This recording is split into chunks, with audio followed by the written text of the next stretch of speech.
Hello there, I'm History of the Flash, but you can call me JD. Ahoy, I'm Hunter, and I'm dying. And happy St. Patrick's Day. I'm your local comic, Sean. I'm wearing green. Hey. Oh, you didn't do that intentionally? No. I'm having my corned beef right now. This is a Hero Story, episode 183. Welcome. A Hero Story is a podcast that we talk all things. I just messed up my thing because I said that by accident. A Hero Story is a podcast where we talk all things comics. That includes comic books themselves, because that's the main focus of this week. There is a lot of comic book news, like new series announced, and we got some good comics to go over this week, which I'm very excited about. Those comics being World's Finest #1 by Mark Waid. Mark Waid back at DC Comics. Yeah. Also, what else did we read this week? Nightwing number 90. Number 90. Flash number 780. That's all we got, I think. I might have read something else. I can't remember right now. And that's all we read. Yeah, but there's a lot of comic announcements. So there's a lot of comic series announcements. Mark Waid did an AMA. I don't know if you guys saw on Reddit. He's doing it right now, hey? As we're is it still going on? I thought it ended. Tyler's posting a bunch of stuff from it. Mm-hmm. So he gave some interesting stuff on there that maybe we could talk a little bit about. Oh yeah. If you want to, you can bring him up anytime. Until then, we already interviewed him and talked to him, so no big deal. He's been on the show before, so we kind of knew everything he had to say. Until then, we'll just jump right into it. Harper's still on vacation in Australia, I guess. That's why he's not here, and he's lost in the land down under because it was too far under. Yeah, exactly. I think he actually said that, so that's why he's not here. If you guys want to talk about just comics you've been reading this month, because I don't know what you guys are reading at all besides stuff coming out. So I grabbed the wrong notes here. On to the news of the week. I think we only have one bit of news outside of comics, and just briefly mention it. Miss Marvel trailer released. Didn't even watch it. Oh, really? Okay. Really? I literally just saw your post about it. That was it. Damn. Okay. Really? Sean? I watched it. I mean, the power change is obviously the glaring thing for everyone. I think for me is I'm not so much opposed to it being like Green Lantern. I'd rather it be like the comic book style.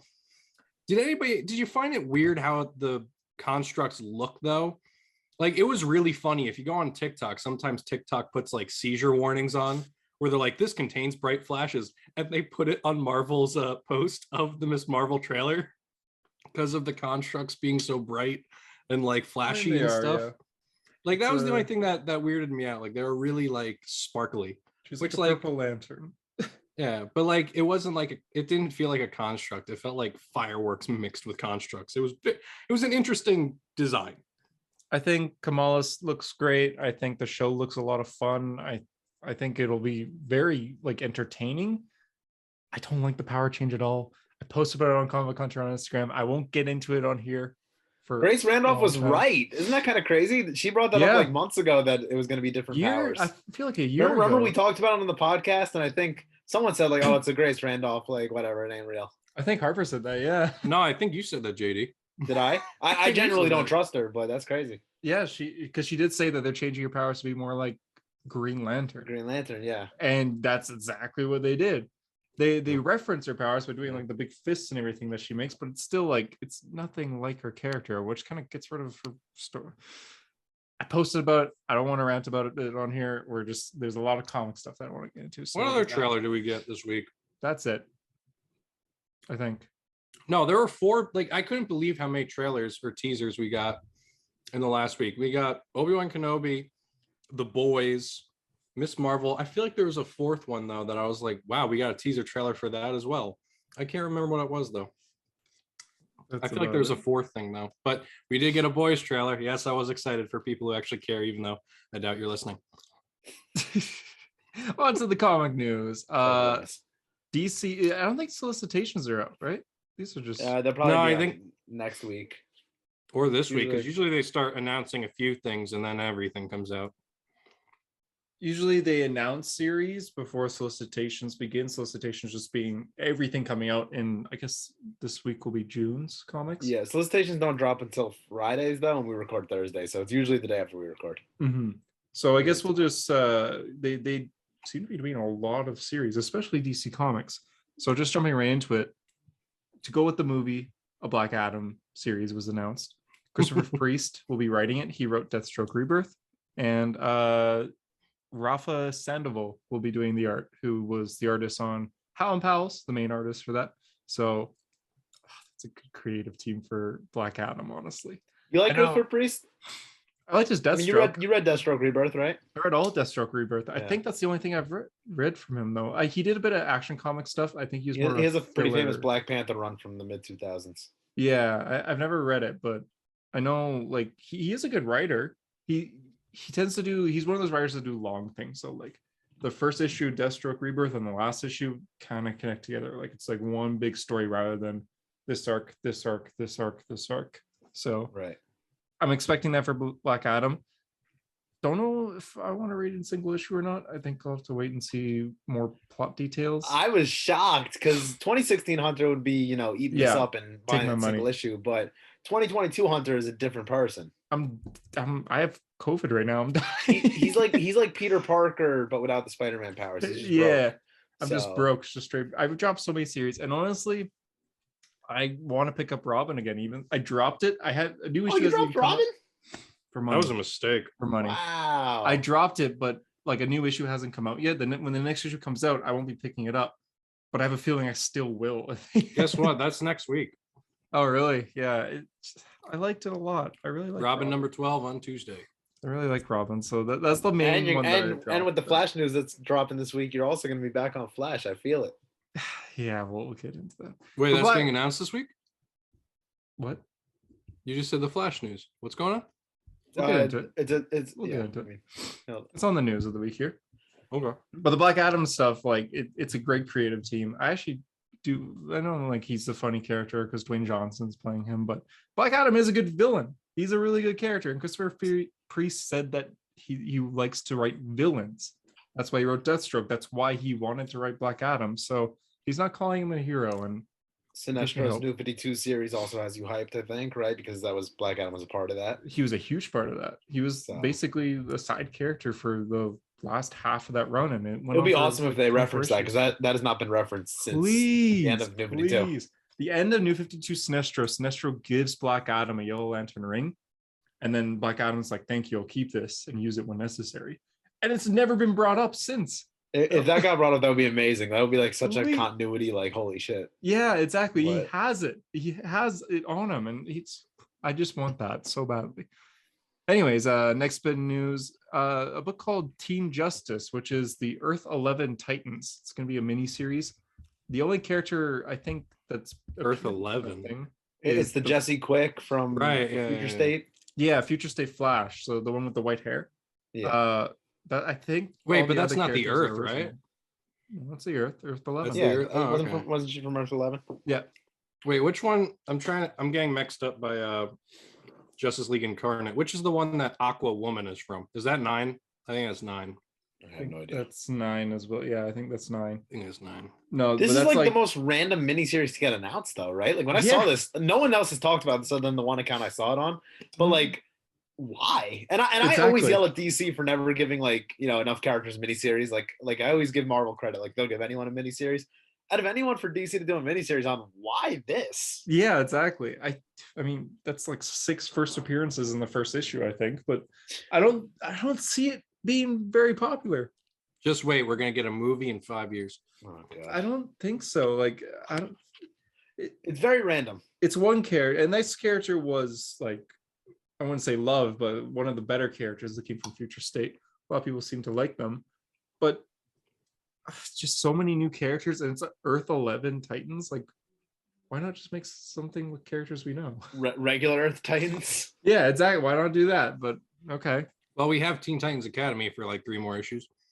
Nobody likes Teen Titans Academy. Even you reading it don't like it. I will not give my personal feelings on it. That's what this podcast is for, though. It's interesting. All right. Oh yeah, I never got to see JD's reaction. Remember when I sent you the panel of Red X's reveal and what he says to Nightwing? I never got your reaction on that. Oh, the brick guy? That was so dumb. Yeah, where he goes, yeah, Dad, to Nightwing. I feel like they blue balled you for like 12 issues about like, oh, Red X more. Like a year and a half. That was like a Future State thing, and then Yeah, and then out of nowhere, they sucker punch us with Brick going, Nightwing's my dad. And then we were just there like, wait, what? And then literally like 2 pages later, another Red X shows up. It goes, yeah, I lied to you about that. Nightwing's not your dad. Like, there was no setup to that, like, fake reveal. And so it was just there like, all right.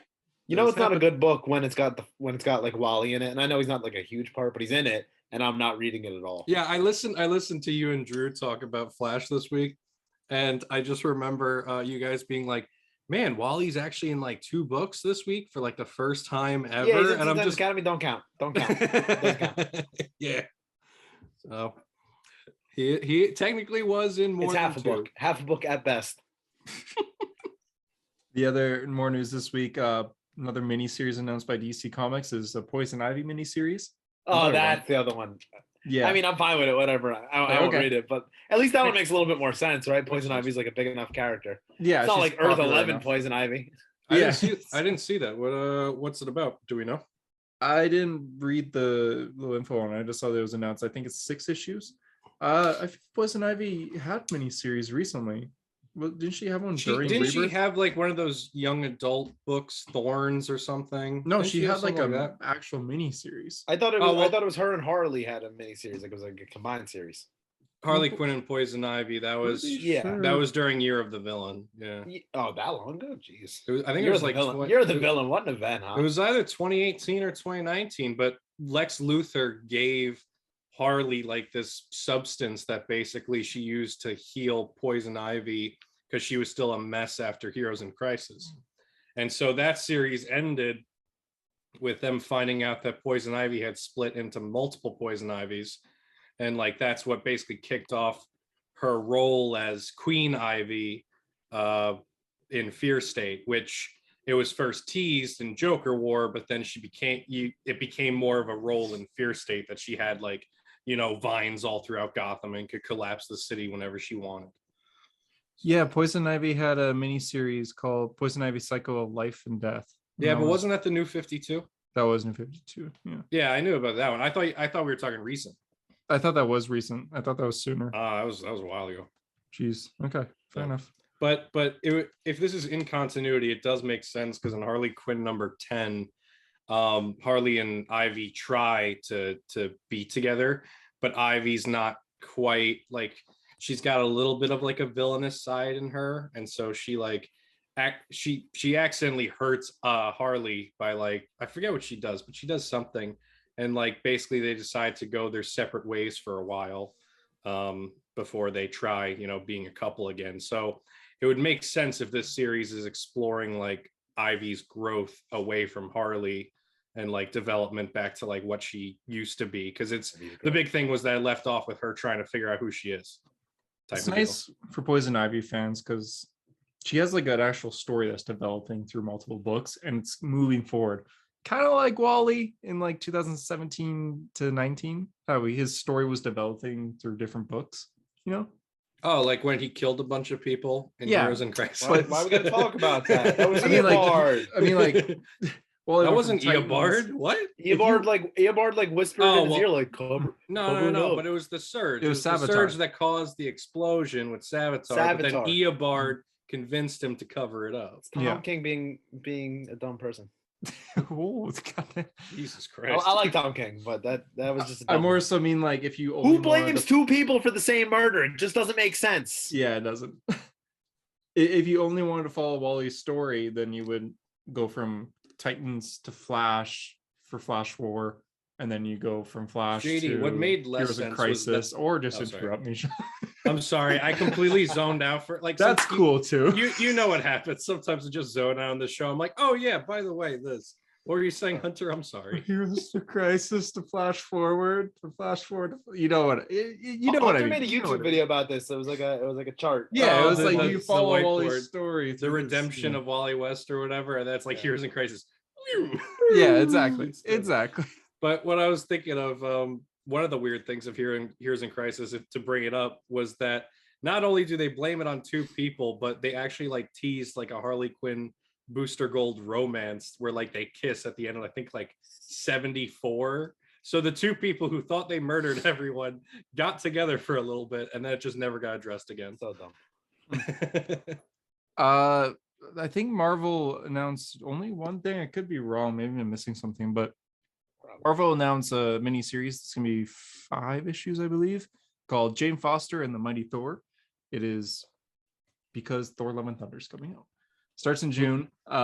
It's about Mjolnir lands in Jane Foster's apartment, and she's like, "What's going on? Why is this here? Where's Thor?" So she's still worthy. She picks it up, gets the old suit back of her as Thor, and she sets off to find what's happening with Thor Odinson. Is it the reforged hammer? I haven't gotten a chance to look at the art. The art shows it just like the regular hammer. Maybe it's like a fake cover, not to spoil it, because the reforged hammer just happened. Yeah. But it'll probably be the reforged hammer when it actually starts.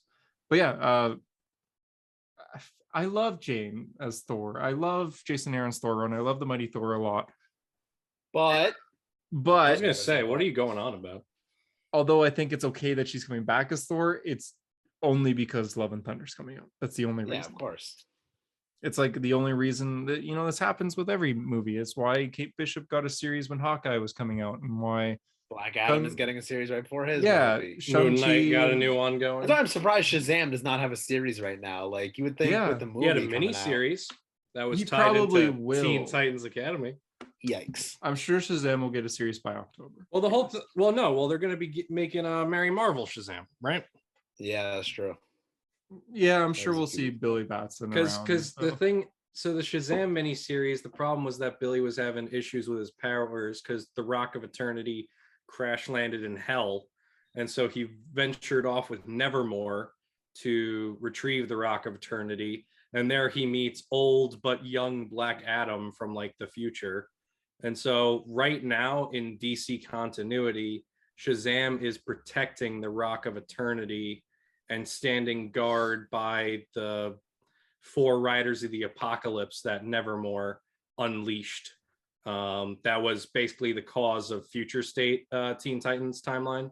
So Shazam's just standing guard in the Rock of Eternity right now in continuity.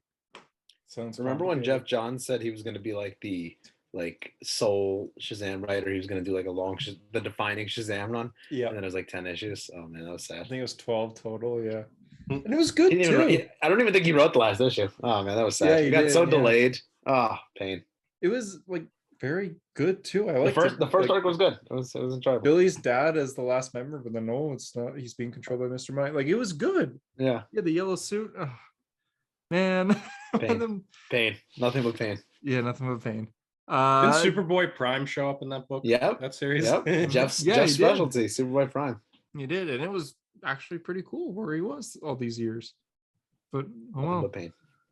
Moving on for more DC announcements. So Dark Crisis is starting technically in May with the Free Comic Book Day, but then issue. It officially launches in June with issue number 1, along with some tie-ins. We gotta get some tie-ins, but these aren't just this Batman title will be tying in. No, these are just separate things, which is what should be done for events. One shots, exactly, or one shot series. Actually, wait, I thought Flash was in the ongoing series though. Or is it a one shot?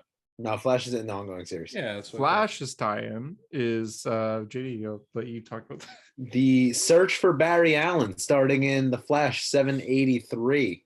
This is exciting because, as we'll talk about later in this week's Flash issue, Barry was mentioned. They know he's missing. So finally, yeah, that's exciting. Yeah, I know it took long enough. He's only been gone since August. Yeah, but to be fair, he was like, huh? Wally knows he's missing? No, he's just concerned. Yeah. He's like, I haven't heard. Well, yeah, he's concerned. He hasn't been returning his phone calls. Oh, okay. He mentions it. Yeah. But I mean, to be fair, Barry was like, hopping the multiverse for the team. So he, I'm sure he didn't expect to hear from him, but it's been a while now. So that's good. Anyway, Flash 783 is going to tie into Dark Crisis, Search for Barry Allen. Wally and Wallace are both on the cover. It actually resembles that one panel from Flash 768 when Wally takes over, which is kind of cool. I kind of like that stuff. Mm-hmm. Reminds me like Invincible, like when they do like the same panel, but like they do that a lot on Invincible. Yeah. So this is cool. I'm excited. Jeremy Adams is going to be writing it. It's going to be 3 issues, I believe. 3-issue crossover. Search for Barry Allen. Just the name of the arc reminds me of like Jeff's time on the Flash, because he had one called like The Secret of Barry Allen. Like it's a cool arc sound, but yeah, Barry Allen will be found. Maybe. Hopefully not taking over the book again. He's found and Wally goes back to the rebirth suit. No, they switch places instead Wally of gives the peace sign and just fades into existence. Yeah. Oh my god. See No, you but in the next tie-in event.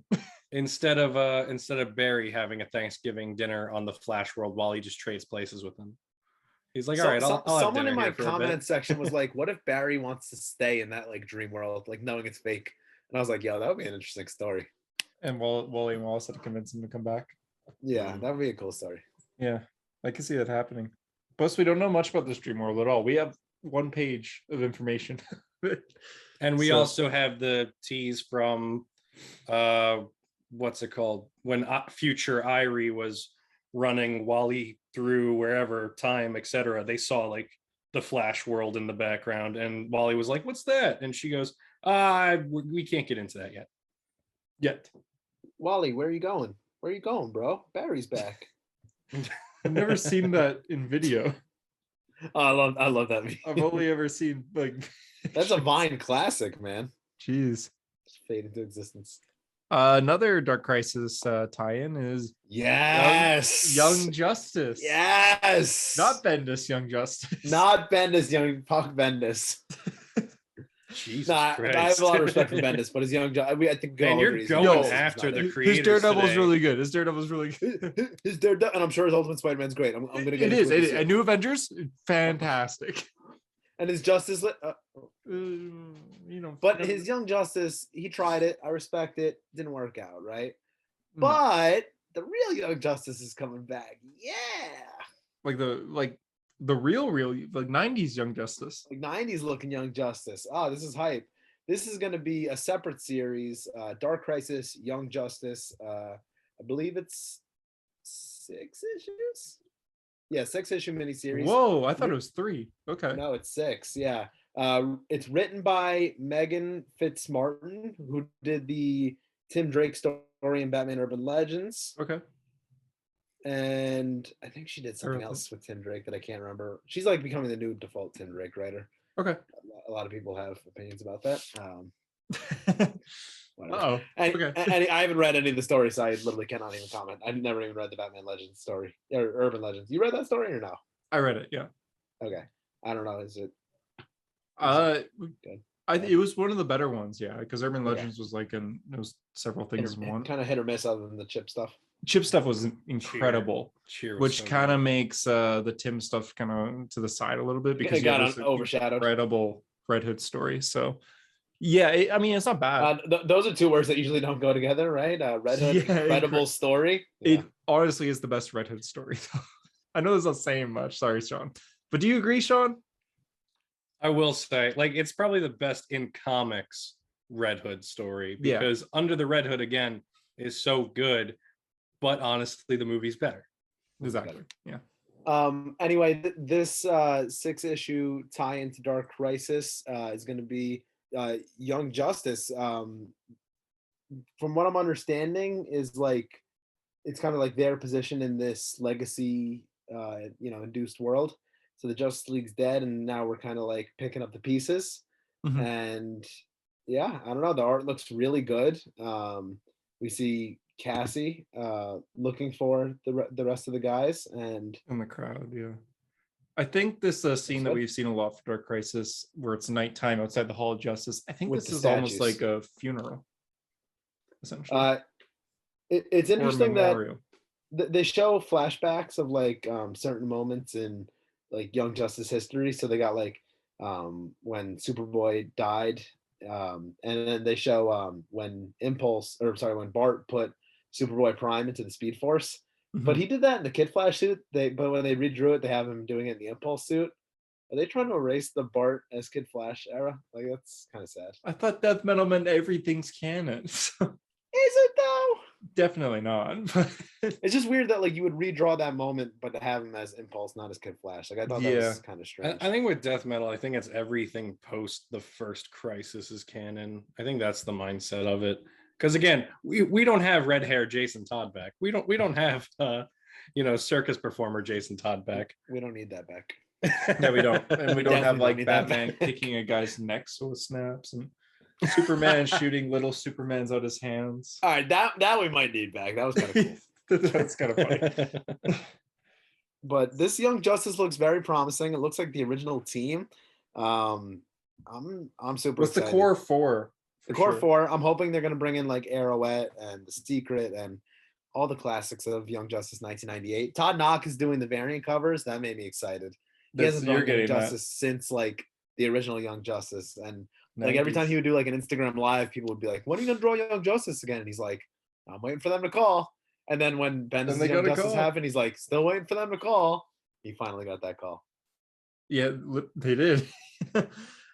I like how it shows more moments in the memorial scene with all the heroes, and you post on your Instagram just the art of Cassie's looking for Young Justice, and the core four, they're all standing together and looking sad because their mentors are all dead, but except for probably Batman and Barry's technically still alive, but we gotta get Williamson on this show to talk. I like that Shazam is with them. I always like the idea of Shazam hanging out with Young Justice, because I know he's like a man, but like he's like their age. Yeah.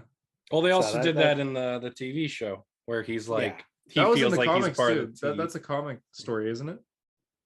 They had in the original Young Justice series, Shazam appears, Freddy appears more, Captain Marvel Jr. in the blue suit. But still, I would love if we got a new Young Justice team and Shazam was on there. I prefer him on that team than the Justice League. I can see him being more of an intimidating character when he needs to act like it. So I just got like flashbacks to remember New 52 when Justice League, when Hal and Barry are arguing over who has to be the good cop, who has to be the bad cop. Yeah. That one guy, and then Diana comes in and just gets the information out of the guy. Yeah. I don't know why I just thought of that. Anyway. It's a random panel to think. I can picture the panel too. Yeah. That's random. It's a good moment. Anyways. I want to reread New 52 Justice League. The last bit of news that I have is Tom King Clayman announced that the Batcat wedding is happening again. Wow, it's only let's see, 4 years too late. 5. Oh no, 5 4. years Yeah, late. 4 years, I guess, from the It was wedding. 2018, wasn't it? I thought it was 2017. 2017. It's been too long. Yeah, and she'll leave Bruce at the altar again. Yeah, what if that happens again? I hope she does. Catwoman is not even a good character, so Julie Madison all the way, baby. Nah, I like Catwoman. Imagine, JD, how would you feel though if this was all misleading art and it's actually the wedding of Barbara and Dick? Oh, let's go. I mean, it'd be so strange for it to be in like a mini series or maxi series that's been going on for like 2 years. But let's go. I'll take it. Yeah, Batcat 12 is where it's going to be a Nightwing 100. I'm feeling it. Tom Taylor said something huge is going to happen in Nightwing 100. 10 issues away. Yeah, he said that when he first took over the book. Interesting. Oh, and you think it's going to be a wedding? Nah. I mean, some kind of engagement, maybe break them up. I don't know. Break my heart, I guess. Nah, I don't think they're gonna. She's been in every single issue of his run, so I mean, it's got to mean something. Oh, she was great in this week's issue. Yeah, I don't, because of this week's issue, I don't think it's gonna happen. What? Why do you say that? Why? Because it was this week's issue, or was the last week when someone was questioning her and she said like she didn't want to put a label on their relationship yet. That's because he's teasing Nightwing number 92 or 93 where the solicitation is like they put a label on their relationship. Okay, then they start dating. I will think it's a little early for them to all of a sudden let's get married, they've known each other their entire lives. They're just getting back together though. Like they have a dog together in an apartment. Sean says coming back. It's weird. They say our dog when they talk about Haley, not my dog. It's weird to hear Hunter like actually kind of be like, all right, let's wait and see, rather than just being like, this is gonna happen. It's gonna be great. I would love to be proven wrong. Bendis Justice League is gonna be so good. This is gonna be the book. I just think we're moving a little fast here. Is all. That's fair, but why would he said something huge is gonna happen 100? Like I can't think like what's gonna happen. He gets shot in the head. Again. Yeah, KG Beast is back this week. He just gets shot in the head and then he just wakes up as Rick like, wow, that was weird. Yeah. I gotta go drive my taxi. Yeah, exactly. I don't know. Okay. If it's not that, what do you think it would be? I genuinely don't know. I thought like he might before we found out that his sister is the mayor. I thought he was going to become mayor of Bloodhaven at some point, or like police commissioner of Bloodhaven or something. I thought he was going to take some huge role, but obviously that's kind of like shifted. So I really don't know what the announcement could be in 100. Unless it's an identity reveal for Heartless. Oh, that could be it too. I mean, they've kind of been slow rolling that one. I feel like we'll get that before though. We have 10 issues. I was going to say, like to tease that in the beginning, like he literally teased this like when Nightwing 78 came out. Well, 92 is the war for Bloodhaven, right? Right. I believe so. 92 and 93. Yeah, I can see it happening at the end of that. Okay, I think that Barbara will be pregnant. Oh shit! I think that's more likely. This is the tweet from March 2021. We have big plans, and I hope to stay on Nightwing for a long time. What we have planned for issue number 100 is huge. Yeah, I think Babs is going to be pregnant. That's my guess. Man. Where was Sean? Well, not you. Wait, Sean Sang. That's Dick dated Sean, not this Sean. Oh yeah, Sean you liked Sang. Her from. I liked her a lot. Yeah, she was pregnant at one point. The Tim Seeley Nightwing. And Damien was the one who found out. Yeah. I remember because we were talking. I don't know if we did the podcast yet, but I was talking to you about it because Damien finds the pregnancy test and he just goes, "Grayson, you idiot." Me and you were like the only ones like reading that series too that like ever talked about it. Sean, have you read it? No. Dick dates a girl named Sean for like 50 issues. You've talked about it's Sean with like a W, like what? SHAWN. No, I think it's spelled like. Isn't it you? I think it's spelled like this Sean. Oh. Sean to Sang. But what is this? Whatever, Nightwing Rebirth. It's not right? even relevant anymore. She's gone. She's gone and she's never appeared again. Nightwing Rebirth, is that what you're talking about? Yeah. Early Nightwing Rebirth. Because Hunter, you've mentioned her on the podcast before. Yep. I like her a lot. She goes by Defacer. Defacer. Yeah, it is SHAWN. Yeah, it is. Yeah. Let's go. They're good together. She got blue hair. Better. Teal hair. Barbara's way better, of course. But yeah, she got pregnant at one point, but she ended up not having it, I believe. But Damien was the one who found out before anyone, which I find was kind of funny. Damien was like a huge part of that series. And his whole thing was he just called Dick an idiot and like showed him the test, and then Dick panicked and they had a big talk. And it's a good series. I reckon. I mean, Tom Taylor's is better, but it's like in the Nightwing mythology, I think it's a little underrated or underappreciated. I say the same thing with New 52 Nightwing, like gets overshadowed by other runs, but it's enjoyable. It's still good, yeah. And it's much better than the middle stuff that comes like remember when they were rotating writers, like every person would write an arc, like Sam Humphries did an arc and then Scott Lobdell did an arc and none of them hit. Yeah, like they just kept like rotating writers for a while. Exactly, because they didn't know what to do. And it was the Wonder Woman effect. Remember when Wonder Woman was getting a new writer like every arc? Yep. That's the reason why I didn't want to read her current run. Although it sounded awesome, like Wonder Woman Valhalla. I'm like, okay, well, when she gets out, it's going to be a new writer, which I don't think it did get a new writer, so that's good. Nope. It was just for like 4 years. She had like I think so much turnover writers in 4 years. Like that. But this is like a special time for Wonder Woman right now because they're the most like related titles because they have Nubia and the Amazons. They had Wonder Girl, and then they currently have Wonder Woman, which is why Trial of the Amazons is a bit of a big deal because it's the first time an event like this has happened for the world of Wonder Woman. I think they've been advertising and saying it's the first Wonder Woman event in 30 years, which is crazy, actually. Yeah, a lot of Bat focus events. We've had a few Flash focus events. We've had a Bat focused event once every year, if not twice a year. A lot of them, yeah. We had Fear State. Joker War could be a top 10 Batman story. Actual Hunter quote. I gotta go, guys. But we had Fear State, and then we just had Shadows of the Bat in Detective Comics, and now we're about to have Shadow War. So that's actually 3 in less than a year. Yep. And Zdarsky will probably do something and take my money because it's Zdarsky and Jorge Jimenez. I was thinking about that earlier today. That's the perfect team for Batman. Like, I can't think of who I would rather want than those two. Very solid team. Unless I'm glad Jorge Jimenez is coming back.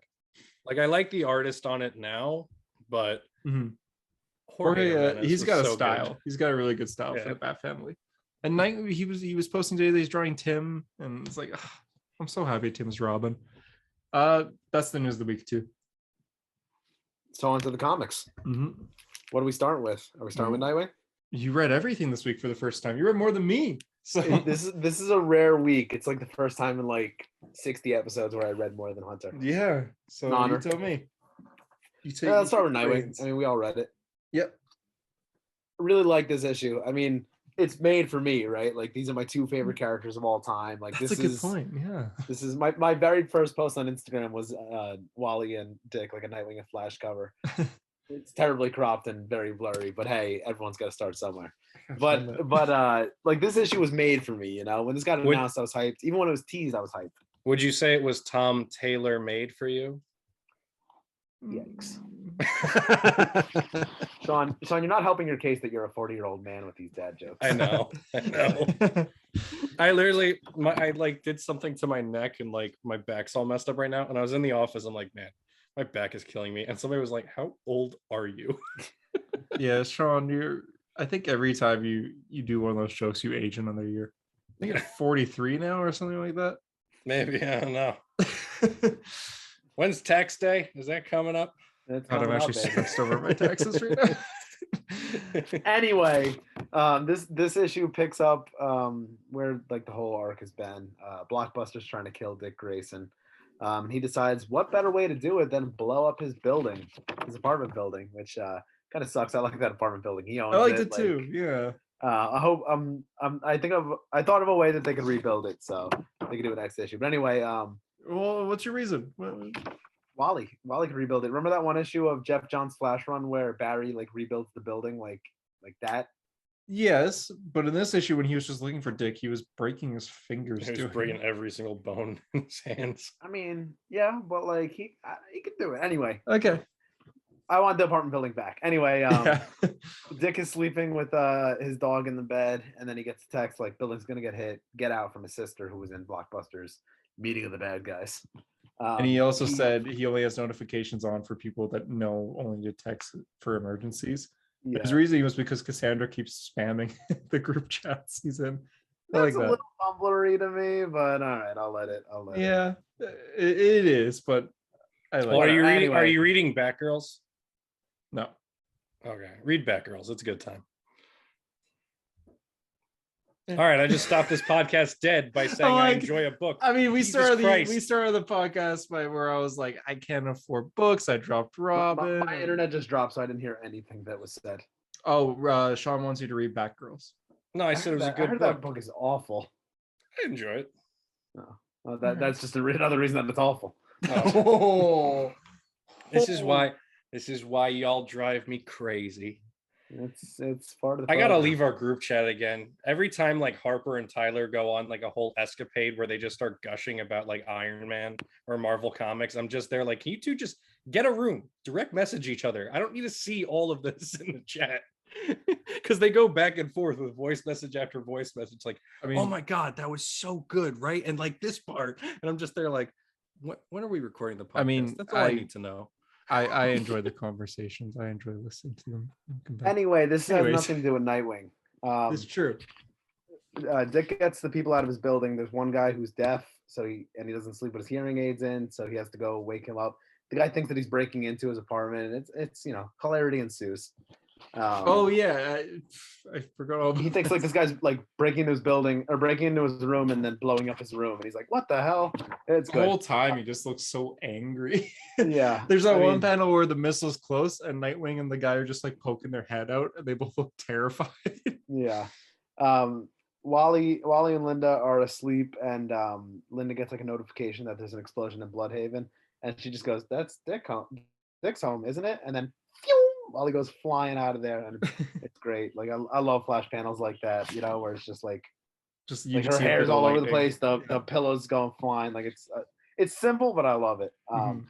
As you guys mentioned, Wally's like breaking his fingers, tearing through the rubble, trying to find Dick. Has no idea where he is. And then the page where he sees him is just like one of my favorite pages. I actually reached out to the artist about buying the original art of this, but really, what do you say?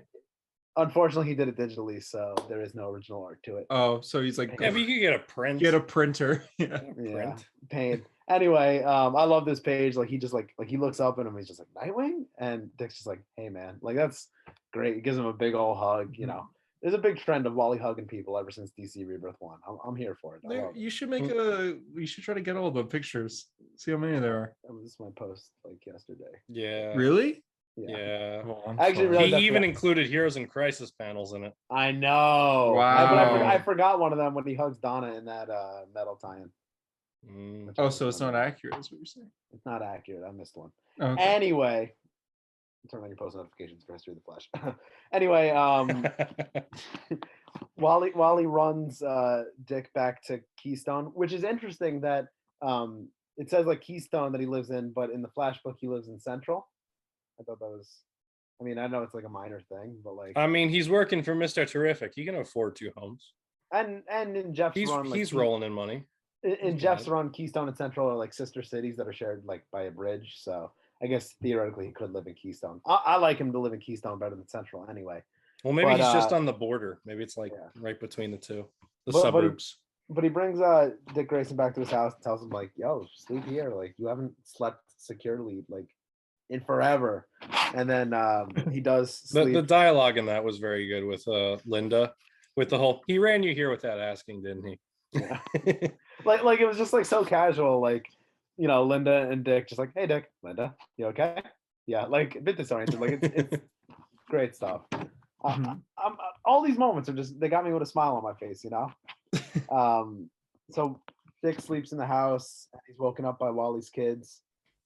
Oh, that was hilarious. Yeah, like we weren't allowed screens until you were awake. Yeah, they're like staring at him like wide-eyed. I like again, I like how that's it, because even though this wasn't an Adams issue, but that was a thing just in the previous arc where they're like bartering with each other for like more video game time. So I like how you get like that aspect of the kids where they're like, they really weren't allowed to go on the TV. Well, it makes me feel like Tom Taylor's actually paying attention to the Flash title, which I totally respect when they do that in crossovers. So, yeah, thank you. Yeah, continuity king. Wally's got all the pictures up of like Blockbuster and his crew on the wall, which is another great scene where he's like Dick's like, oh, okay, you got a game plan? He's like, I just have all these photos stuck to my wall. And he's like, hey, it's a good start. Like it's just like classic, like their relationship, you know. And anyway, Barbara gets taken by one of the goons. She's in like the back of a van, which we get a line that got a lot of articles written about it. The fridge line. Did you guys notice that? What'd she say? She said they fridged me to get to you, which is kind of a double entendre because she's in like a refrigerated truck. Fridging women is like a term made by Gail Simone. It's about Kyle Rayner's girlfriend that was like, you know, chopped up and put in the fridge. Mm-hmm. Gail Simone like did a thing like where it's like, you know, women who are in comics just to die.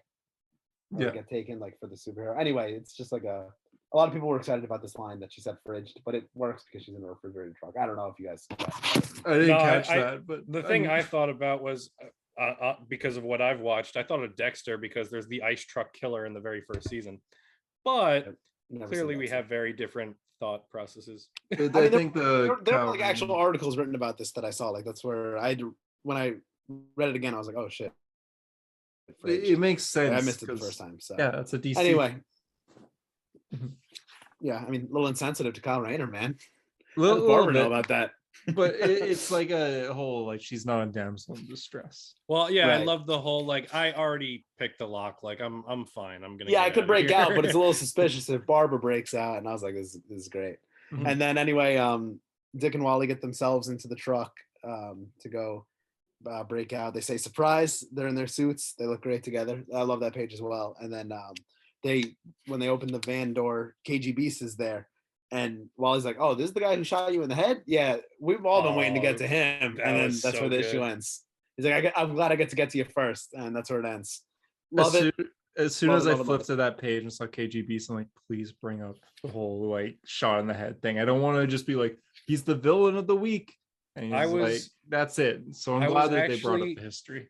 I was so annoyed that it cut off because I wanted to see the fight between Wally and I'm so excited Beast. for part 2. Like, I wish it was not a month away. Mm-hmm.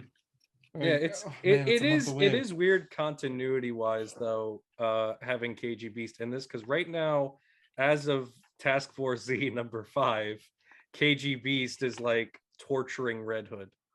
Like that's where #5 left off. Did you guys see this panel where he gets hit in the head with the rock and Yo. the KGB shot? I was like, Yeah. yo, that looks like it. I just caught that. Yeah. I thought I'm like, that looks just like when he got shot. Yeah. but I thought that was actually going to be important. I thought like he was going to Yeah, I thought it was going to be important too, but it was just and going then to nothing happened. I thought he was going to get knocked out. Yeah. Yeah. Sorry, I didn't mean to cut you off with your continuity with Task Force Z. But No. I was also thinking that at the end of Tom King's Batman basically leaves him for dead. Like he like makes him like, remember that when he like took Yes. down? Oh yeah. Yeah, he paralyzed like him. dead. Yeah, he paralyzed him in the snow. He's just like, there's a town like 10 kilometers from here. I'm not gonna help you get there though. Yeah. It was basically the I'm not gonna kill you, but I don't have to save you either. Yeah, there's a trend going around on TikTok where it's basically like, what's the most gangster thing that Bruce Wayne has ever done? And a influencer of comics that I really like, Panda Red, he posted like, he's like, the number of times that Bruce Wayne has tried to Batman Begins KG Beast, and he just put up the panels, and that was one of them where like KG Beast is like, if you help me, I'll tell you who hired me, and then Batman goes, I will figure it out, I don't need it from you, have fun lying there. I think, leaves him in the snow. But I didn't know he was in Task Force Z, so I guess he's out and about around. Yeah, again. he showed up in #5. I guess he got the magic spine surgery that Barbara got or something. Yeah, I hope we get an explanation to that. I don't think we will. Unless they did one in Task Force Z. Comic books. Okay. Comics. What else came out this week that we 10 out of 10 for Nightwing. Really enjoyed Really? it. 10. Whoa. It's Tom Taylor made for me. I made that joke, by the way. It's Tom Taylor made for me. I love all the 8. shirts. Do you like the shirts in Nightwing? Because I love how they always have like the it's references great. to DC. That's like my favorite. Because like, in this one, thing. he had the classic DC logo shirt on. I love all the shirts. Oh, it's great. I give it 8. I want Redondo back, man. The art, I mean, other than that one panel of Wally's hair, I thought the art was good. It was great. It was fantastic art. It was gonna be on next issue. You're judgy. Okay. I'm sorry. I think it's fantastic. I love Bruno's. Harp read the same comment, like, "Oh, the art." I think the art's amazing. It's just I'm so used to Bruno. Bruno set such a high bar for you that I know, and the covers Bruno. Yeah, exactly. He's gonna be on next issue, and wait till those original pages go on sale. Oh boy, I'm happy with that. I love the issue. I'm not as big as a Flash fan as you are. So, pain. I love. Yeah, you Wally dropped the West, Flash. Yeah, you dropped. Yeah, I love Wally, but he's not. I love Wally. I really want Wally to be the Flash. Let me drop the Flash when he becomes the Flash. Yeah. If the book like goes back to Barry, I blame you and solely you. I actually don't mind Barry anymore. Oh, I prefer Wally. But JD is visualizing punching you. Bro, when we started this on show, principle. When we started the show, we were both like, "Wow, Barry Allen, like, just get out of here. We need Wally West and only Wally." But now, honestly, after Williamson, I'm like, Barry was actually like really good. I mean, I've always liked Barry Allen. I think Barry's good and all, but like, I prefer Wally like way more. What JD would really rather is just having 2 Flash titles with one. I've been saying this since like 2015. You could like both. You can like both. You could like both. Listen, Barry's I love Tim Drake as Robin, but I prefer Damian Wayne. But that doesn't mean I don't like Tim. What about Jason Todd as Robin? Not the post-crisis, pre-crisis, where he's the circus acrobat. Never read anything of that. I don't think. Sean has. Yeah, I'm still going through my mission. Chugging along. What else came out this week? Oh, World's Finest. Let's do that. World's Finest. I haven't gotten to this yet. Mark Waid teased this on a hero story, and now it's in my hands. That's cool, right? Now it's here. I was thinking about that when I bought it. I was telling my dad about that. I was like, "Yo, Mark Waid like said that on our show," and he's like, "Who's Mark Waid?" No, I'm joking. Is this a kid you go to school with, or? Oh my god! One of your coworkers? Good God! This issue like has a lot going on, like a lot going on. Well, the Doom Patrol's in it, right? Yeah, Doom Patrol is in it. Yeah, Doom Patrol's in it. You know what was interesting? Poison Ivy's in it. I thought about a Hero Story, your interview. because I knew that Doom Patrol's in this. Because remember on the podcast, he goes, I dig Doom Patrol. I like Doom Patrol. And so when I realized, I was like, he said that on the podcast, and now Doom Patrol's in the book. That's pretty cool. So like, he was probably already thinking about it. Yeah. He probably already wrote issue 1 by the time he was on the show. Oh yeah. He like literally said like, oh, it hasn't been announced yet, but I'm working. I guess for those who don't know, World's Finest is a Batman Superman team up book, but it takes place years in the past when Dick Grayson was Robin. So is Dick Grayson Robin the entire time? Because the Poison Ivy one, the Robin has pants. Yes, it's Robin the Teen Wonder. So it's Dick Grayson in continuity now. He had like the green Speedo only when he was like the boy Wonder. And when he was like 15, 16, he wore the pants. So he's like 15 years old. This was supposed to be Jason Todd as Robin, like, and then it was a flashback with Dick after. I don't want to get Sean too excited, but no, it's not Jason. Yeah. Okay, that was what I thought going into the issue. Dick Grayson's had like 3 Robin suits, I think, in continuity. He had his weird new 52 one, and then he had like his original classic when he was 10 years old, and then he has this one now, which is like 15-ish, I believe. Right. I'll just ask Mark Wade. We'll just text him. Get that confirmed. I'll send him a quick message. Yeah. We'll get him to confirm. But yeah, we'll just add him to the Zoom call right now. Just let's see. Exactly. Yeah. Could you imagine? He just drops in. He's like, I still had the link, guys. I figured you might be talking about it. Oh my god, we'd be freaking out. Hi, Mark. And then I'd just be here like, I haven't gotten to it yet, Mark. Yeah. But yeah, it's I believe Lois doesn't know that Clark's Superman here. Right. No. I saw the preview for this because she's like, where's Clark? The building's under attack. And then he flies. Right. Mm-hmm. Yeah, so she doesn't know. Jimmy might know, but I kind of like that it's like all like kind of flashback stuff. I think that works for this type of series. Seeing that classic Batman suit is so good too. Oh yeah, the blue tints and just the yellow oval on the chest. Dan Mora on art. Maybe once in future, NEN 30 isn't so bad after all. Oh, he came around because this is great. This is fantastic. It looks so good. He draws such a good. That's everything. Like you were talking about like dream teams like Zdarsky and Jorge Jimenez. Mark Waid and Dan Mora is like a match made in heaven. Exactly. Taylor Bernardo. Like we got some good. Right when I said that, I was like, oh. We got some. Wait. We have DC has some great creative teams right now. So, right. I think the Robin creative team has been so good. That one is phenomenal. Williamson and Gleb Melnikov. Is that how you say it? Another book that Hunter has drawn. I think I might go back to it. You know, I might read Black Adam. Drops Robin. I don't know why, man. Well, it's about drive. It's about power. At least stay humble.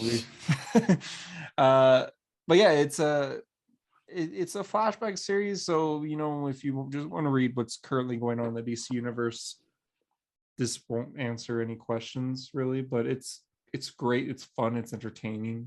This is how you avoid like every event that's going on though. Like you don't have to pay attention to anything that's going on in current Batman comics or it won't tie into anything. Yeah. Like yeah, when Dark Crisis is going on, this book could still keep on rocking and doing its thing. That's great.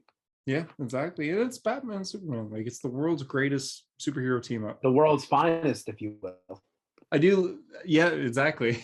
I do really like in this book how every time they show up together, there's someone in the crowd like Lois or just like pedestrian going like Batman and Superman, and Dick's always like, and Robin too. Yeah, that was good. He does it like 3 times in the issue. Like, hey, I'm here too, guys. Robin's here.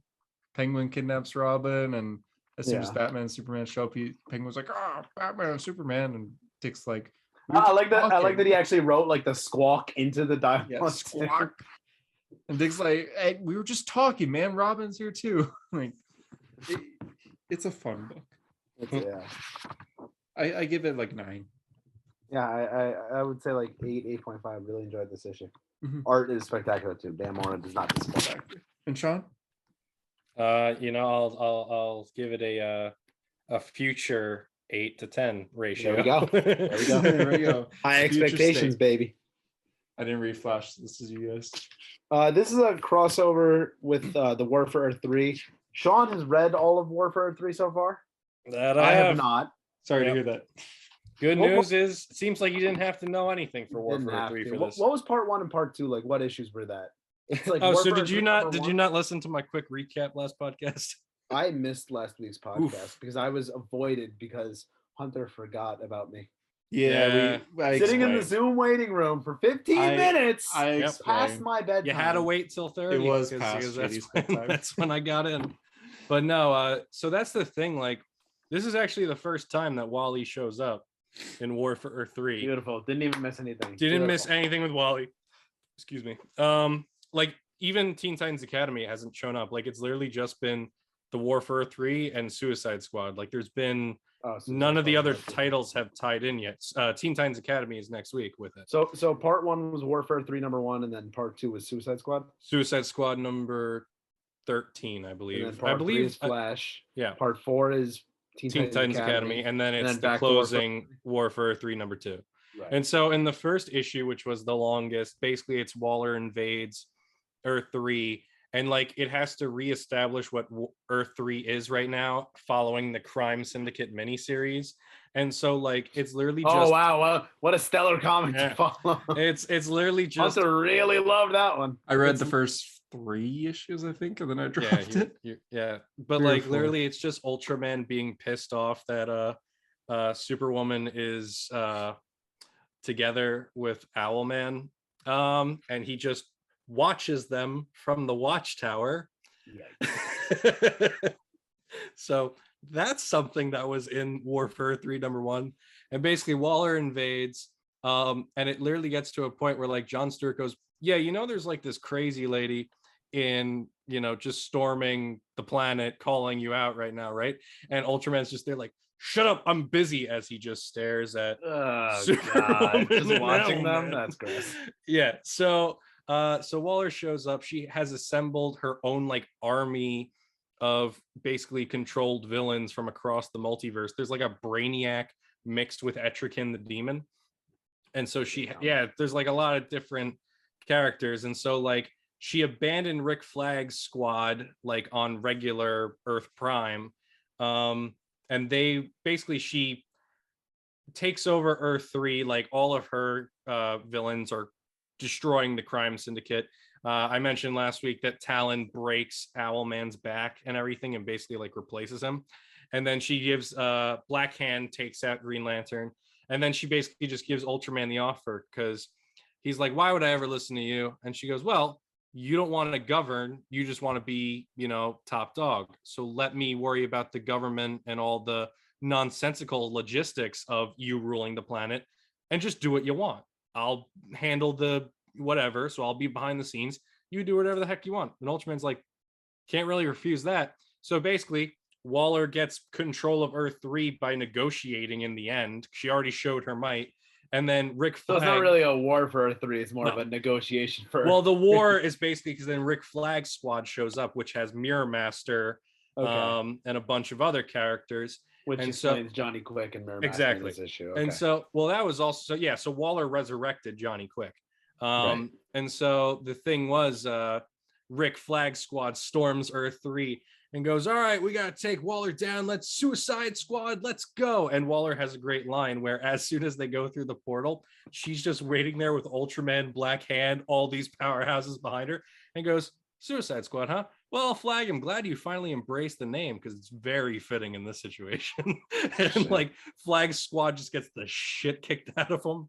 And so, yeah, so like I believe like a bunch of the squad got neutralized and just like they're down for the count for a bit. But like Bloodsport, Flag, and Mirror Master got away. I Right. believe So that- so in this issue at the beginning, Waller sends Johnny Quick to go get the Cosmic Treadmill. yeah, And which then I thought was a weird decision to send. and then him, of Mirror all Master's people. trying to stop him from doing it or get the treadmill first. Yeah, which this is the first time the Cosmic Treadmill has ever been mentioned in the like. Cosmic Treadmill is always like the lamest thing in Flash like mythos to me. Like Really? But you need a But even- treadmill to travel in time. How fucking lame is that? even Like like Barry's like, oh, can't get fast enough. Gotta. I even like the way they do it in CW a little better. At least it's like a room that he's going to circle in. Like it's a Mm. fucking treadmill. It's so lame. But I remember in the button Batman used to like hang on like it was It's a so huge momentum. dumb. Like that doesn't really make sense. So bad. But anyway, the thing is though, like the treadmill just kind of came out of nowhere. Like at least in like the build up to Warfare 3, it like felt like a quest where like they're getting A, B, and C before they can invade War 3. They need to get all these components. Cosmic Treadmill was never mentioned once. So I found it very weird that all of a sudden Waller's like, now we need the Cosmic Treadmill after she already like abandoned ship to go to war for Earth, like to go to Earth 3 basically. And of all people, she sends Johnny Quick, who makes the biggest public display possible. Yeah, he's just like Yeah. blowing like little girl's cell phone up outside of the Flash Museum. Like she has people like Talon on her team that are like stealthy and could just steal the thing, but she sends Johnny Quick, who is the most obnoxious, loudmouthed like guy, just destroying everything and will draw all the attention possible. I just thought that was interesting. What I did really like about this was that if you haven't been reading Warfare 3, you didn't need to. You could just jump into it as a Flash fan. Like if you're reading the Flash, perfect for me. Yeah, and like it also continued the Flash story from last week, as you and Drew were talking about. Right. On the third page, we go right back to where the last Flash issue ended, with Linda getting her speed power, which I didn't think we were going to even see in this issue. So that was really cool. She's running all around trying to find Giant Ivory, because even though they were off with Wally in Gem World, she has no idea. They're just missing. So she gets on the phone and she's actually talking with Jay Garrick, which I thought was surprising that Jay was being referenced. And they don't get shown, but on the phone she's like, can you and Bart look for them? So Jay and Bart both mentioned in this issue on the phone. It's a promising start. We're building up to Flash 783. Well, yeah, the last they were mentioned was in the very first arc with Wally body hopping. Right, and even then, like it's really just body hopping. They're not like appearing. Last time they referenced Jay. They're like, Jay said something about punching Hitler in the face. But last time they appeared was Finish Line, so it's been a while. Well, Speed Metal, or at least for Jay. Metal. At least for Jay, because Bart wasn't in Speed Metal, I don't think. No. He showed up in like that. He was in the last panel. One shot. Oh, right. Because they all went into the Speed. I don't think he has any dialogue, but he was in it. Yeah. Right. Speed Metal School.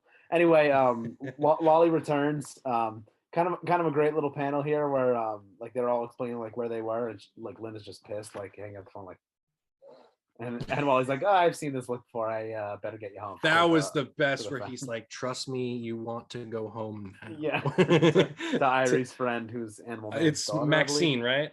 Yeah. So anyway, he takes her home, and then there's like a little West family hug. Nice wholesome moments there. The stuff that Hunter hates, clearly. What? No, I'm joking. I also loved how they were all like, the kids just kept rapidly talking. We're like, and then this happened, and then that happened. like how kids talk though. Like I think Adams is good at writing kids because he has two young children who like he's probably just pulling from experience. Like that's even what I was thinking when like Wally's like, oh, trust me, I've seen this face before. You want to leave? Like I imagine Adam's just pulling from his own life there, like where his wife's been pissed about something before. Like that's just what I imagined. Kind of in the middle of this book, like very out of place, we go to Iron Heights. The warden is the same warden from Jeff Johns' Flash run, which I thought was really cool. But Blacksmith makes a return. Like this felt like it should have been the end of the book. Like it's like one of those like one page reveals, like I'm gonna need your help, Blacksmith. So I thought that was kind of strange to be just in the middle of the book. But then we're back to Wally's house, and this is, you want to talk about a text-heavy page? I was getting Bendis flashbacks here. Like, look at all those speech bubbles. Oh, jeez. It was good, though. I liked it. It's just them catching up. And I liked Linda's how we got Linda's inner dialogue of like, he just keeps trying. Like, he keeps going. Yeah, she's like debating, like, do I tell him that I have speed? Do I not tell him? Like, and he's like, oh, wait, you have like, you're writing a book, because she's no longer a reporter. She's being like a writer now for books. So he hugs her. He's like, this is great. We're going to celebrate, but I got to go take care of something. There's an attack at the Flash Museum. So, and he even says like, who the heck attacks the Flash Museum first thing in the morning? Like, I love Wally's attitude in this book. Like, it's just like, come on, man. But John, like Sean mentioned, Johnny's in the Flash Museum to get the cosmic treadmill. Stupid piece of equipment. He's like breaking, like, kind of stupid, destroying everything. Yeah, he's like destroying statues. He draws like a fake mustache on Jay Garrick. Like, What a terrible way to steal the. I to steal thought the it was treadmill. so dumb. I'm like, Waller, you're this calculated individual. You send Johnny Quick to steal the cosmic treadmill. Also, Like, it wasn't. I'm not a big fan of the Johnny Quick design. I hate like it. I like the new I hate 52 it. Johnny Quick design way better. Like Just give him a shirt at least. Yeah, you remember what Johnny Quick looked like in the new 52, right, Yeah. Hunter? Yeah, I know. He's just like shirtless, like He looks like bald? Victor Zaz. yeah, kind of does look like he's He bald. Does he have a looks like- Luke Cage chain belt?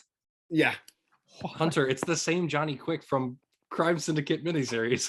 I know, but he didn't have the chain belt. Oh, though. right. You suppressed that memory. I forgot about that. Yeah, I barely remember it.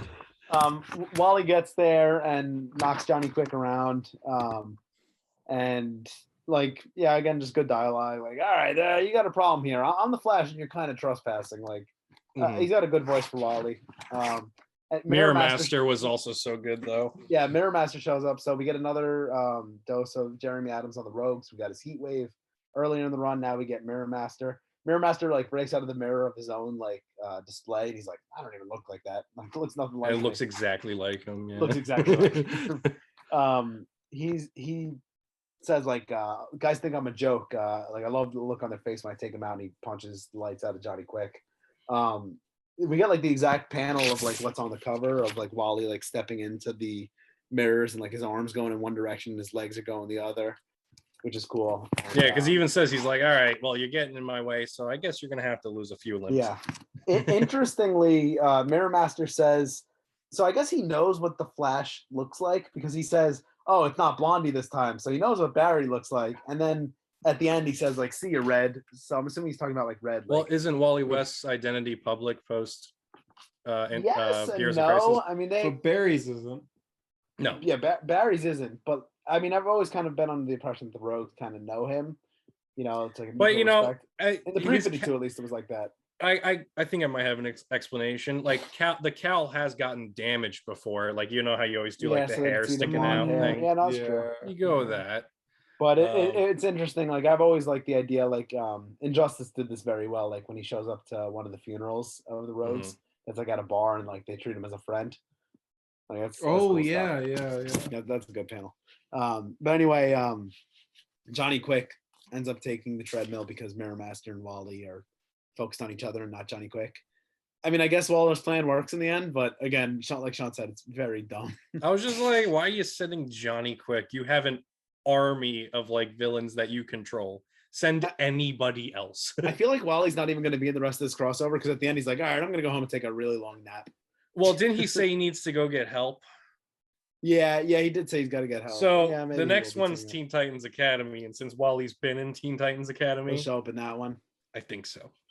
right? Because I think the solicitation teases that Waller's going to go after Bolt again, because Bolt is the speedster that attends Teen Titans Academy, and that was the very first Suicide Squad crossover with the book, was because the Suicide Squad tried to capture her early on in like issue number 3.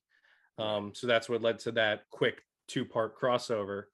But yeah, so I think the solicitation teases that they're going after Bolt again, which again, it's odd because that means Teen Titans Academy has not been in the first 3 parts of this war for Earth 3. Yeah, and then they're just getting thrown into it. It's a strange crossover, like even from the original premise, but yeah. I mean, it could have been good. Like, that's the thing. I think a big thing, I feel like something I've noticed with DC Comics events as of late is I feel like the setup is really interesting and really good. Like all the Suicide Squad stuff was really interesting and really cool. And like, but then the payoff is just like, all right, that happened. Like, that's why I felt like with Fear State, like we had such really cool, like, you know, build up with the Cowardly Lot arc to jump into Fear State. And then Fear State happened. We were just kind of there like, oh, so like this is barely Scarecrow's event, but he's the focus. Like it's Peacekeeper 1 that's the issue. And so that's something I've noticed lately, where like I feel like a lot of events have just kind of fallen flat after like we got so hyped and excited for them. Even though I think they're still decent, but like, you know, I love like the intrigue of like, oh, okay, so we're going this route. That's gonna be cool. But yeah, and then I feel like there was something else.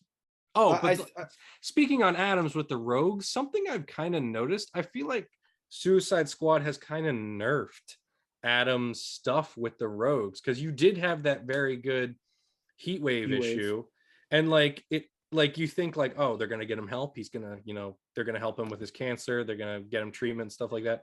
And then he just gets thrown into Bel Rev with Waller, and then he Right. basically gets destroyed by Swamp Thing and the Swamp Thing tie-ins between Suicide Squad. And then the same here, like Mirror Master, like, yeah, he shows up, but he's really been in the Suicide Squad as of late. Right. So I feel like Adams hasn't gotten like his true day with the Rogues yet. Right. Like it's Well, it's and been very someone, quick Someone stuff. said this, I forget where I read this, but someone was saying that like editorial is not really letting him use a lot of like Flash pieces. That's why he's kind of like, he used the Justice League Dark and like, he's trying different things, the body hopping, because he can't really use like the Flash family or the Rogues. I don't know how true that is, but I mean, if they are being used in Suicide Squad, it could make sense that like, hey, you can't it's use just character. Mirror Master. It's literally just Mirror Master. And Heatwave was only in like 3 issues of Swamp Thing, the Swamp Thing limited series, and he gets like basically crushed by Swamp Thing. He's still alive, but he ain't doing well. And he also has and he's got cancer. And he's got cancer. Not helping. No. The issue, like the last page is like an in memoriam of Brian Augustyn. It's written by Mark Waid. It's like a 2-paragraph thing. It's really nice. Basically just gives him like, the credit that he's always deserved over the years.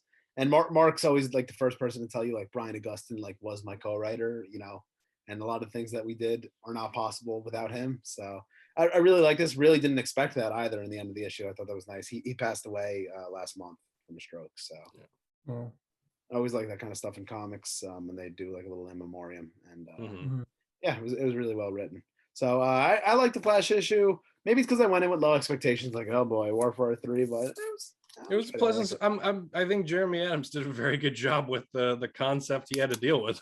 Yeah, and I'm excited for next month's Flash because I want to see more of Linda with speed. See where it leads. Are they going to go away from it or stick with it? Because someone said they could do a Fantastic Four type book with the West, and I'm interested. That's a cool premise. Mark Waid's Fantastic Four is like the family book of Fantastic Four. So if they could do something like that, that would be pretty amazing. So I would, yeah. Huh. I'm trying to draw Hunter back in, just throwing that rope. Yeah, Hunter literally was just like, I'm dying right now. I'm just gonna tune out for a bit. He pulled a me on most podcast episodes. Exactly. No, I saw the Batman again this week, and I got COVID from seeing it. So there must have been some obnoxious guy next to you just coughing all the time, or no? No. Was it a surprise? Yeah, it was quite a surprise. My roommate got it too. So interesting. Not alone on it, but we live it, we surviving. Oh my God. What else are you guys reading besides like the weekly stuff? I gotta say, if I were to say anything's been really good, Detective Comics last arc, The Shadows of the Bat, I've really enjoyed that. Not just because Psycho Pirate's in it, but it actually shaped up to be a really good story. Was that the one that was releasing weekly? Like every week there was a new issue? It ends next week. So it ends next week. And I saw the cover. They kept some of the covers secret. And I saw on the site I go to, League of Comic Geeks, I saw that they revealed the cover for next week. And I think they're teasing Riddler, because you see a riddle on the cover. And I actually felt like Pattinson's Batman for a second, because I literally guessed the riddle on the first try, because it was like, the more there is of me, the less you see. What am I? And I was just there like, the answer's darkness. And then I looked it up on Google, and I was like, yeah, I got it. That's right. I can contend with the Riddler. But justice. Well, now Riddler is going to be up against the glass, like, Sean. He's going to be like, Sean, you have 27 more followers than me, so I'm coming after you. But yeah, no, I gotta say, it's been very good. I can't remember. So Bruce came back towards one of these issues. I can't remember if it was 10 or 11. This week was 11. I can't remember what it was, but it was such a good thing. It was really well done, because basically Nightwing gets thrown out of the window. Yeah, he gets thrown out of the window by Scarecrow, and Batwoman's trying to get to him, and she's like, I don't think I'm gonna get him. And then you just see the bat plane come in, and you just have Bruce where he's like, this is Batman, I got him. And he catches Dick in the bat plane and brings him in.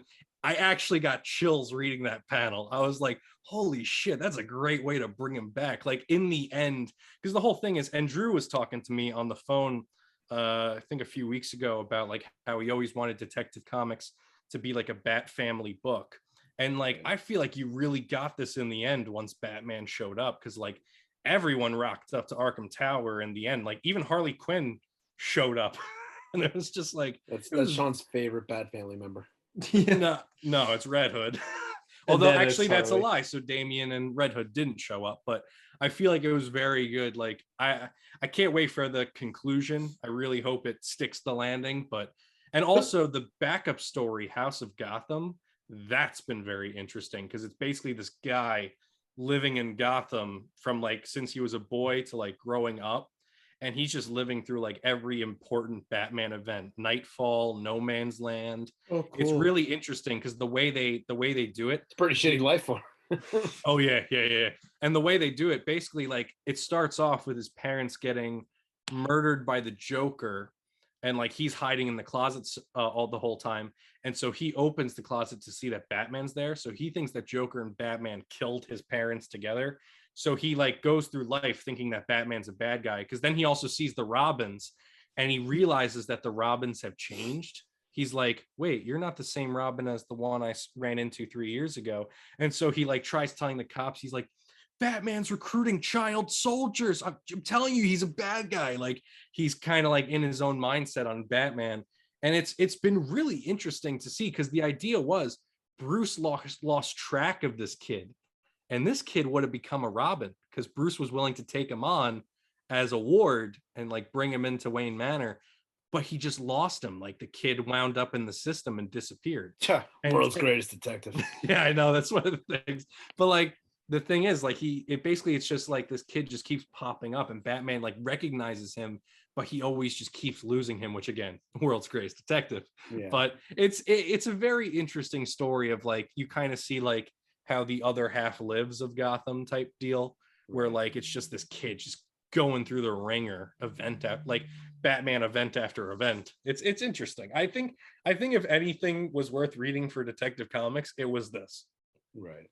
And also I do think the Psycho Pirate stuff has actually gotten like much better. It was no longer confusing. Like it actually made more sense. Like I actually went back and picked up my issue of Infinite Frontier to see what exactly he says, because I thought he said, I'll see you in our next crisis, but he actually said in our next event, which was this. So it was an interesting concept to be like, because it makes sense. If you're going to try and fake a medical miracle, have a guy who can make everyone seem happy all the time, you know? Right. It was a really good deception type plot. I liked it. I'm excited for the final issue next week. You've been reading a lot of Moon Knight now, right? That's all I've been reading. Whole month. I'm now. Did you pick up Jed McKay's again or no? Maybe. No, I don't think so. Jed McKay's is the current one. The current run. I have the first issue. No, I have a friend who's going to a comic convention this week. He says if he sees the other issues, he'll grab them for me. So maybe. But I think some of them are on Marvel Unlimited now. Some of them are on Marvel Unlimited. Yeah, they are. Yeah, I'm a Moon Knight fan now. What do you know? Whoa. Yeah, I've read I can't believe that's like all you're reading for the month. Like Batman, at least, like, you know, there's a ton you could read. But Moon Knight, I didn't think there was that much content. I mean, as of this recording, it is March 17th. I've read over 100 Moon Knight issues. Wow. And he's only had like 206 total, so I'm like halfway. You're doing what you claim to do on Daredevil. Yeah, exactly. Marvel Unlimited is actually missing a few Moon Knight things. Yeah, a few 80s stuff. Yeah, I was trying at one point. I was looking for stuff and I couldn't find it. I think there's like a series that isn't on there. Yeah, there's a mini series. I can't remember what it's called, but yeah, it's not on here. That being said, if you want to get into Moon Knight, read everything. He's got a lot of bad stuff.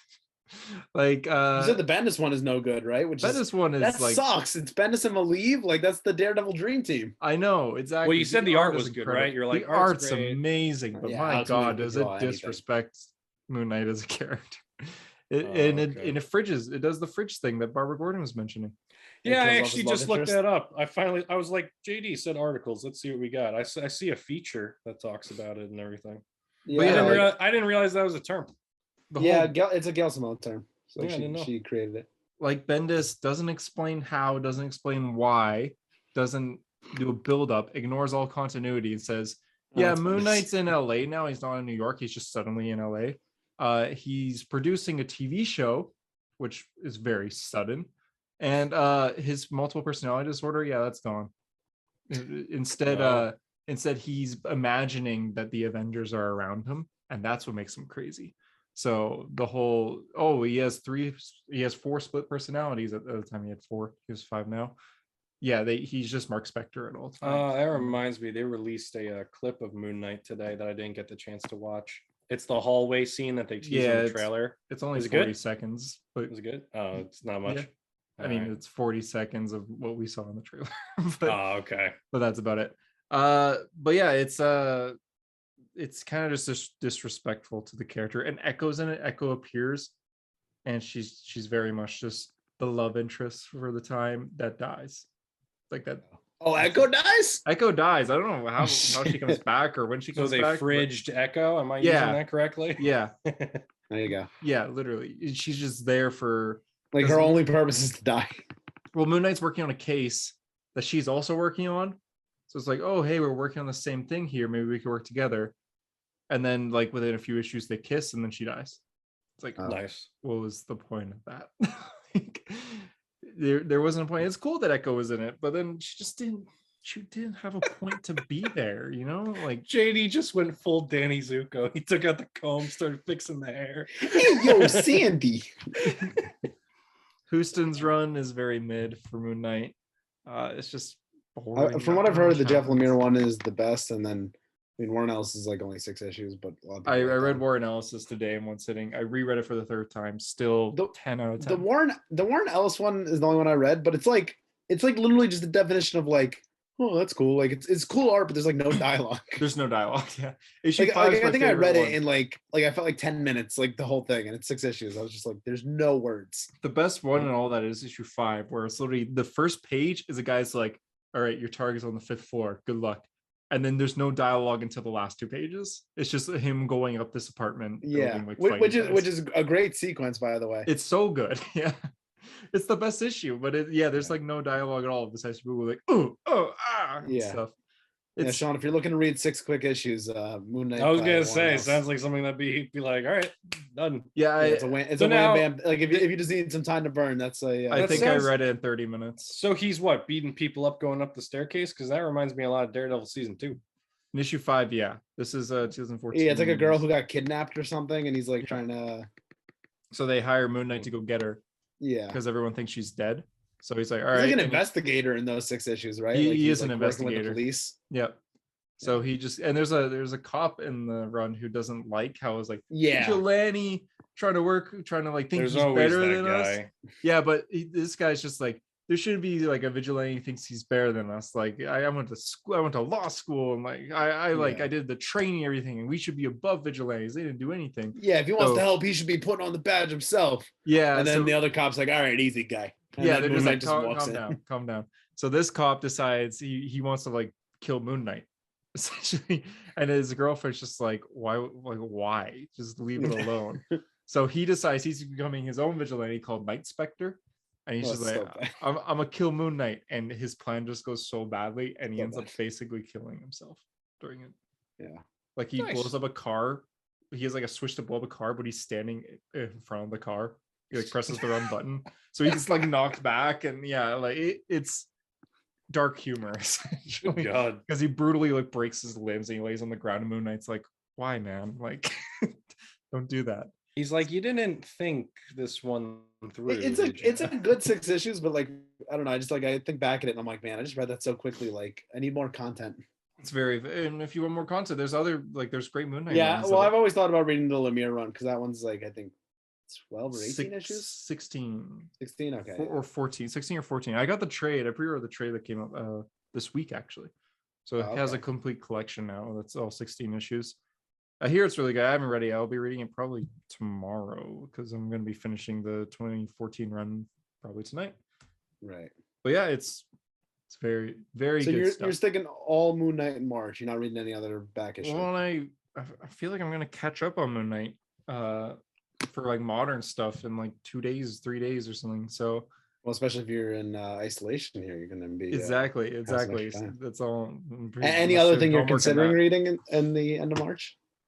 I'll probably go back to Batman for a bit. Honestly. Oh, what Batman story? I don't know.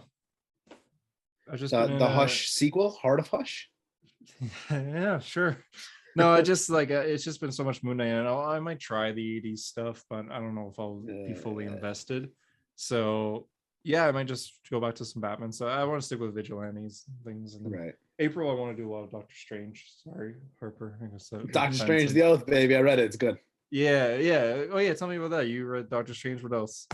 Yeah, I've been reading a lot of Robin, Tim Drake's Robin run. It's been a while since I read it, but I've always considered it one of my favorite Chuck runs. Dixon.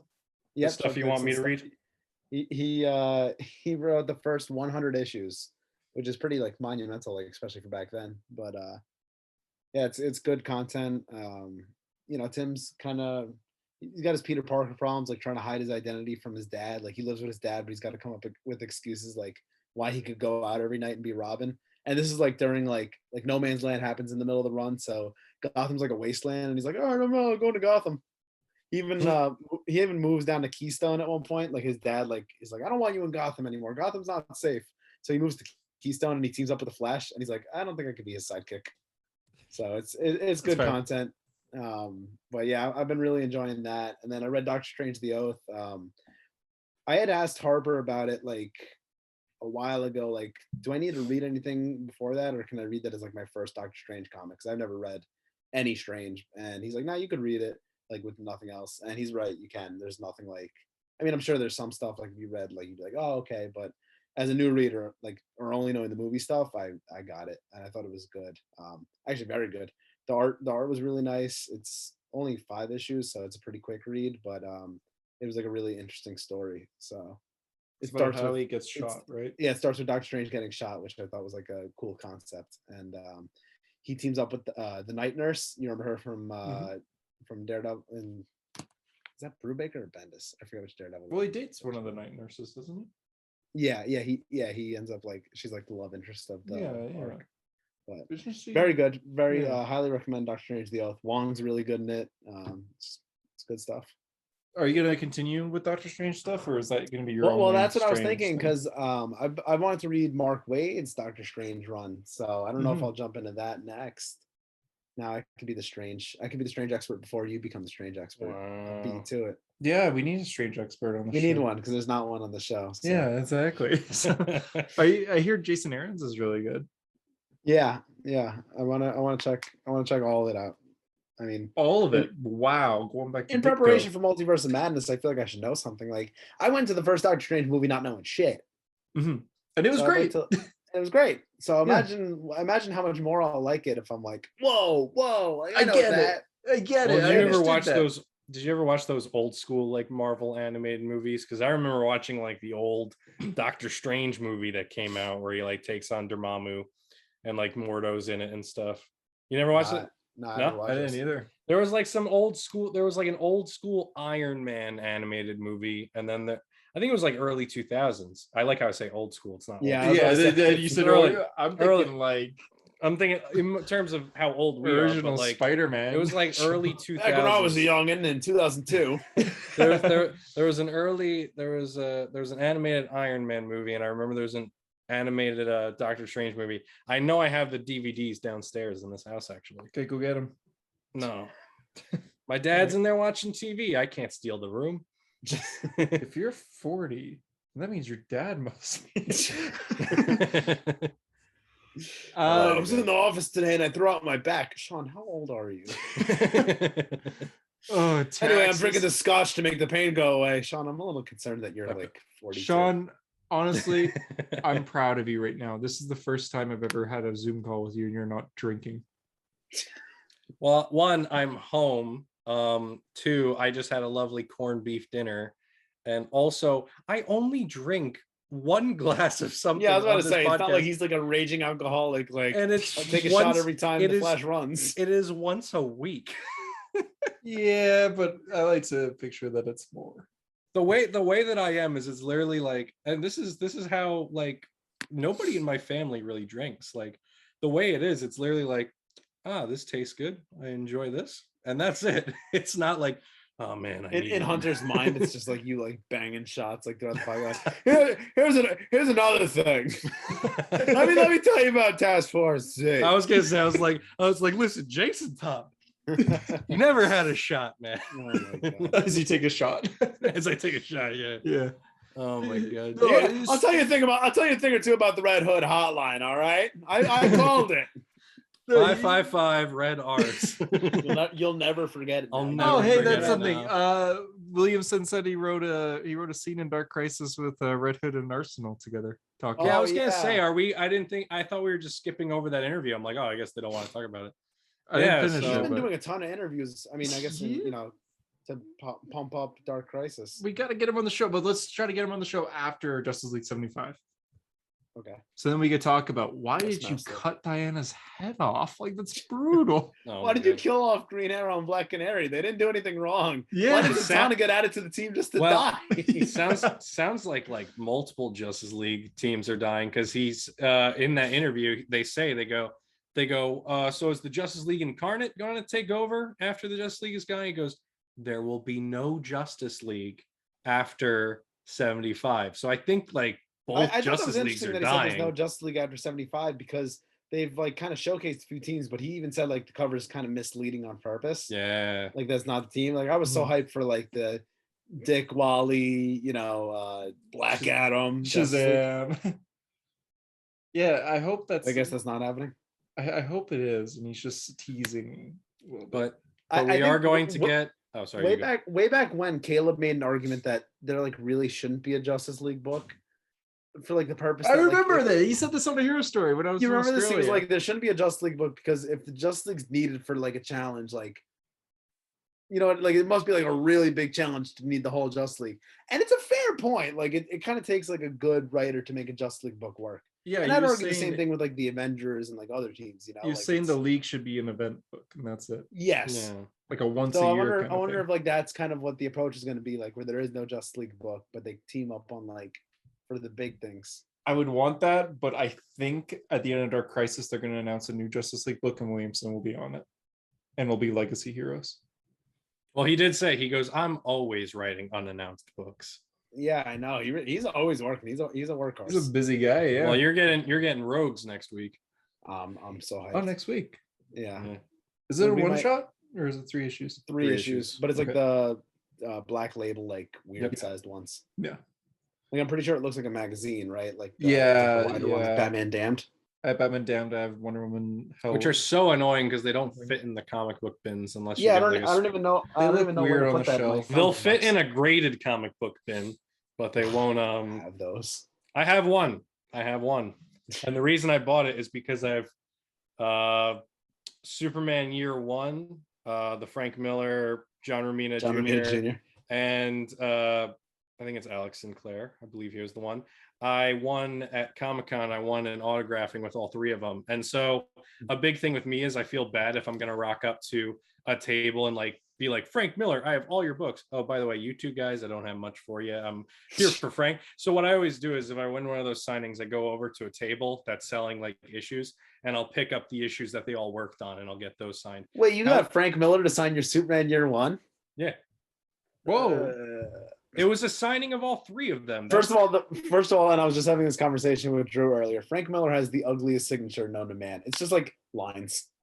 Actually, I don't know. Well, I've probably seen it, but I never really paid attention. You want to? Because I sent the screenshot to Drew.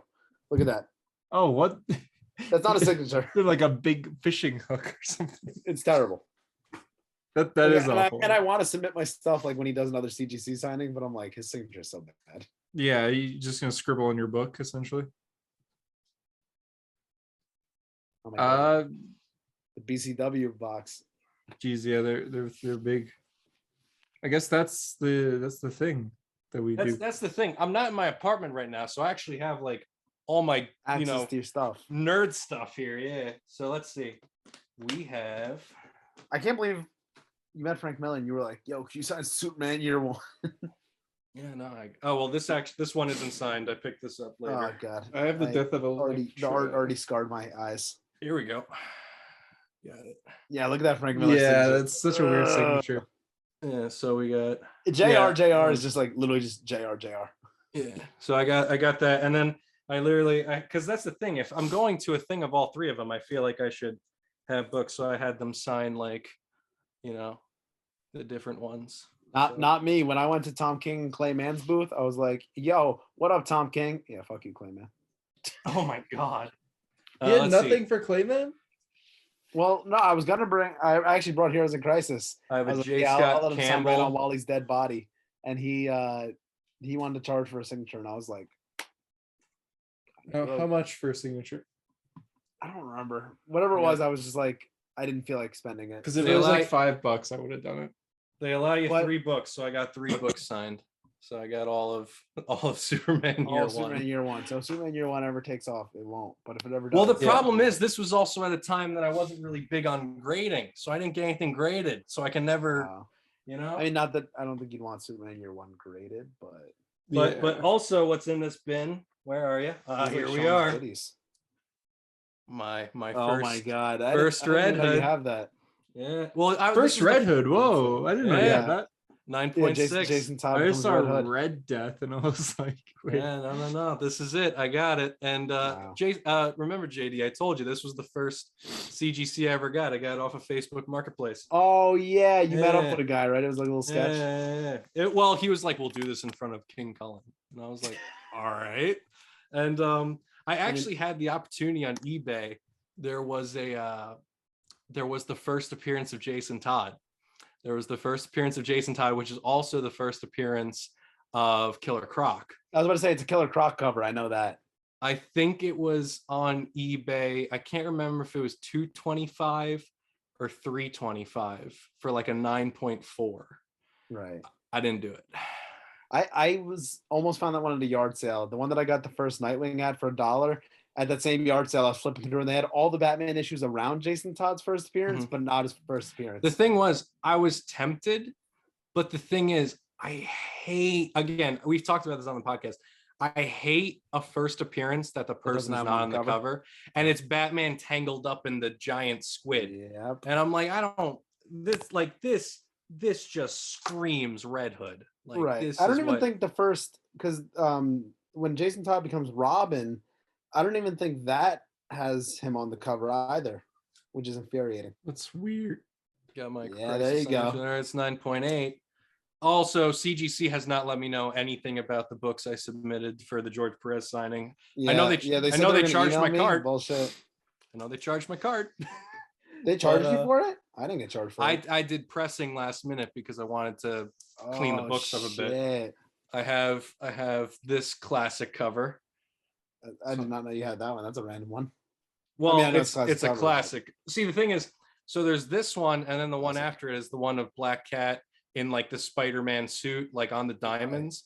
I hate it so much, that cover, because whoever was in charge of marketing decided to put Superhero Squad in the those corner. Listening on an audio only thing. It is a cover of Spider-Man kissing Black Cat. Yeah, just realized most of our listeners come from Spotify, and this is probably really terrible. I got like the ratio variant of Elektra's first as Daredevil. Oh, that's kind of a cool book. The one's 25. The now canceled Wonder Girl. I got it. That was a weird purchase. Yeah, maybe she'll take off. Maybe I don't think so. What else do I have? Oh! I think I've shown this on the podcast. My first Psycho Pirate, number 2, Roger Hayden. Good God. Man, I'm like realizing I've actually collected a good number of CGCs over here. Go ahead, Hunter. Here's the big one. Expect that. Naomi number 1. Naomi number 1. She has got a show. I mean, it is a CW show. 9.6. Hey. I'm gonna end it there. I know you're getting tired. I'm gonna end it there. I'm dying. So subscribe, like, do the thing, you know what I'm saying? Yep, that's what I own. Yeah, next week comics are probably coming out. Next week is 1 week till Morbius, so get ready for 2 hours of just predictions. So do we have an announcement, or are we saving that? I don't know.